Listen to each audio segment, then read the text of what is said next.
Hello viewers, আসসালামু আলাইকুম। সবাই কেমন আছেন? আশা করি সকলেই ভালো আছেন। রমজান মাস তো চলে এসেছে। আজ প্রথম ইফতারি।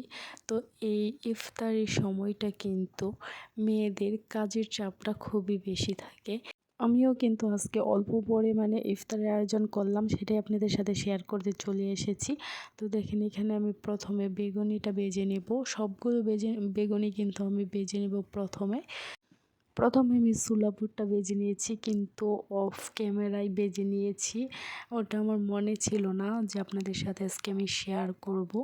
তো দেখেন, সবগুলো বেগুনি ভাজা হয়ে গেলে আমি এখানে আলুর চপগুলো ভেজে নিচ্ছি।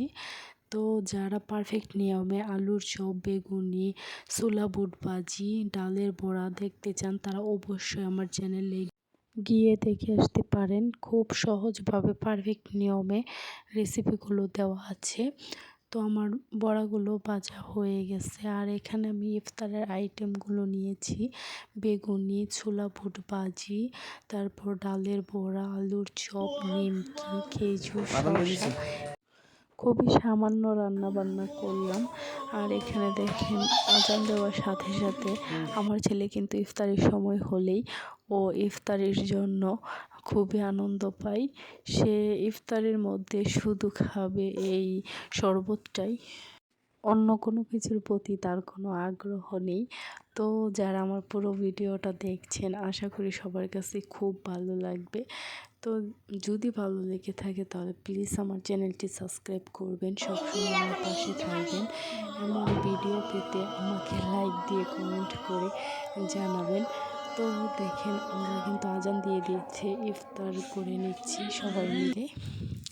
আর আমার ছেলে তো সবার আগে ইফতার করে নিল। তো আপনারা কারা কারা এই রমজান মাসে একসাথে খুবই আনন্দ করে ইফতার খাচ্ছেন, তারা অবশ্যই কমেন্ট করে জানাবেন। কারণ একসাথে থাকার আনন্দটাই অন্যরকম। কারণ বাচ্চারা সবসময় দুষ্টামি করলেও তাদের সাথে ইফতার করাটা খুবই ভালো লাগে। তো দেখেন, ও নাকি ঝালমুড়ি বানাবে। তো সেখানে মুড়ি নিল, বুট নিল, সব কিছু একসাথে অল্প অল্প করে নিয়ে সে ঝালমুড়ি বানাচ্ছে। তারপর তার আব্বুকে বলতেছে, তোমার জন্য ঝালমুড়ি বানাইছি। একটা বছর পর কিন্তু ঘুরে ঘুরে আসে রমজান মাস। সবাই এই রমজান মাসে খুবই ভালো থাকবেন, সুস্থ থাকবেন, প্রতিটা রোজা রাখার চেষ্টা করবেন, নামাজ পড়ার চেষ্টা করবেন।